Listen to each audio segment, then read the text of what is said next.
Սերգեյ, դու որտեղ ես։ Ես սրճարանում եմ, Ուշիղ, դու որտեղ ես։ Ես էլ եմ սրճարանում։ Որտեղ ես, չեմ տեսնում քեզ։ Ես քեզ չեմ նկատում, որ մասնես։ Հենց հիմա որտեղ ես, կասես։ Ես մի հատ սփյուռք հայ կա, դրա կողքը կանգնած եմ։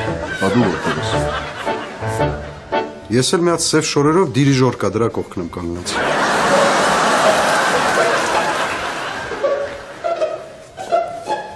Ուշիղ։ Սերգեյ։ Ես ինչ է վիճակդ։ Ու դու սենց ուզում ես համոզես, որ դու լուրջ իրավաբան ես։ Էդ ինչ մուրուք ես կպցրե։ Մենակ չասես ուժ եմ տվե աճել եմ Ուշիղ։ Բա ինչ անեմ։ Նես դու կկերպարանա փոխվես, ես չէ։ Բա որ վաղը մյուս օր բռնվենք ինչ ենք անելու։ Արդեն մտածելակերպը դուրս գալիս է։ Նստի ես այդ աղջիկին գալիս է։